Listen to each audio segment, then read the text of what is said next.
Olá a todos, sejam bem-vindos ao curso Redação Enem, Competências, Estrutura e Estética. Aqui com vocês, professora Eliette Cássia. Essa é a nossa aula 2 e aqui nós vamos falar da competência 1, do domínio da língua culta. A Redação Enem, então, ela prevê 5 competências e a competência 1 visa que você saiba demonstrar o domínio da norma culta da língua escrita.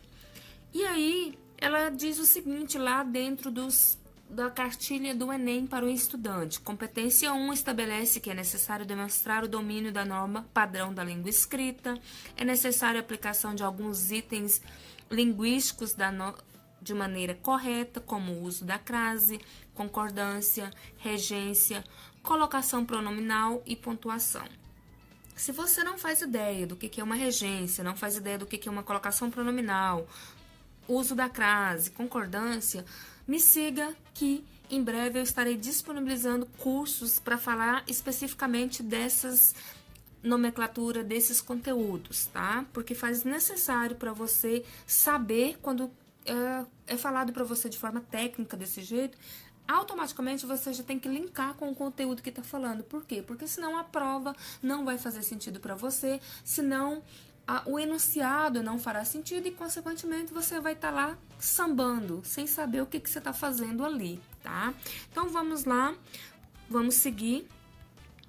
E aqui, competência 1, quais são os pontos avaliados? Então, 1 é avaliado se você sabe diferencializar modalidade oral de modalidade escrita.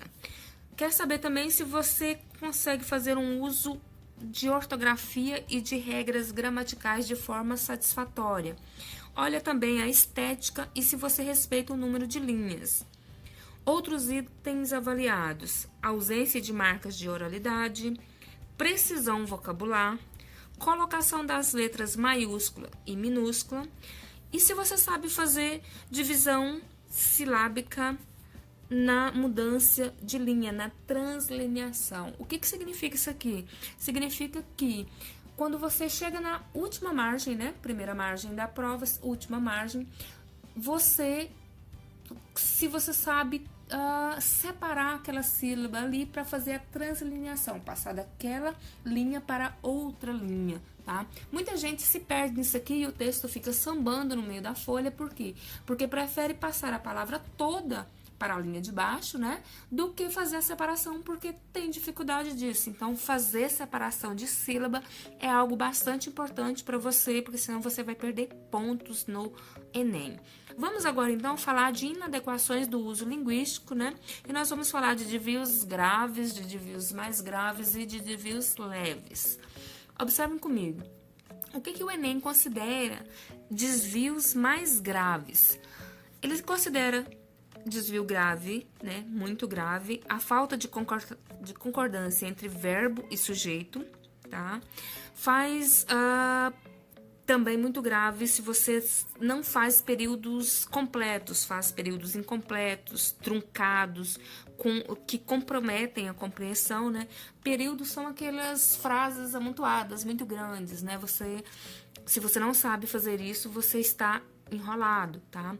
Graves problemas de pontuação, e aqui eu saliento que o uso da vírgula é um grave problema, tá? Eu vou fazer um curso específico para isso, porque não saber usar a vírgula vai te causar problema. Por quê? Porque muda totalmente o sentido da frase, tá?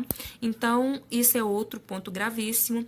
Desvios graves de grafia, acentuação, uso de letra maiúscula e minúscula, tá? Em lugares que não se deve, e presença de gíria. Já que a gente está falando de domínio de norma culta, se você usar gíria, né, que não é permitido, isso é uma marca de oralidade, você vai estar comprometendo a sua nota.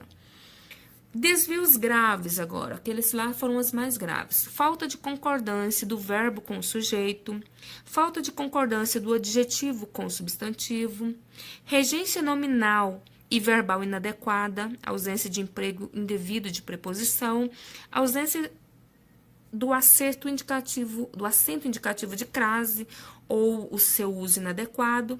E aqui eu quero te chamar a atenção o seguinte: Quando eu falo essas palavrinhas aqui, adjetivo, substantivo, preposição, você sabe do que eu tô falando? Porque se você não sabe, você precisa aprender. E o meu próximo curso eu vou falar especificamente sobre isso, tá? Para dar uma ajudada na hora da redação. O que eles consideram ainda como desvios graves? Problema na estrutura sintática, né? Frases justapostas, sem conectivos, orações subordinadas, sem oração principal, desvios em palavras de grafia completa, separação do sujeito, verbo, objeto direto e indireto por vírgula e marcas de oralidade.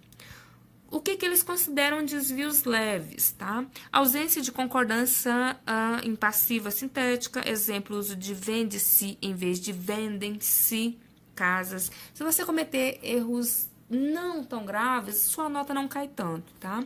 Desvios de pontuação também, que não comprometam o sentido do texto, também é algo que você vai sofrer um desconto na nota de forma leve.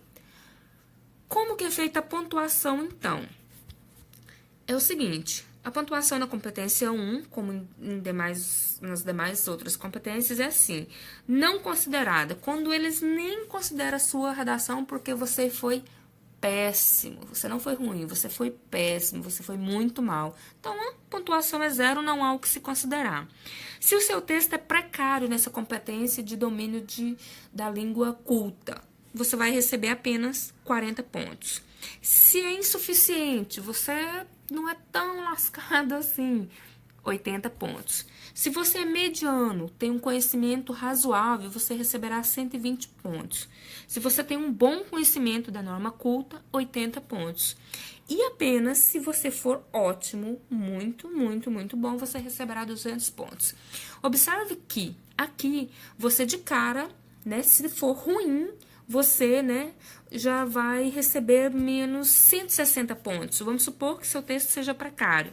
Então, 160 pontos a menos, você já diminui o seu índice de receber uma nota 1000 em 160 pontos, tá? É por isso que vocês verão que cada competência vale 200 pontos e é muito difícil atingir essa média porque nem todo mundo presta tanta atenção assim na prática de aprendizagem, né, seja das demais competências ou essa de norma culta, e isso vai te prejudicar mais cedo ou mais tarde, ok?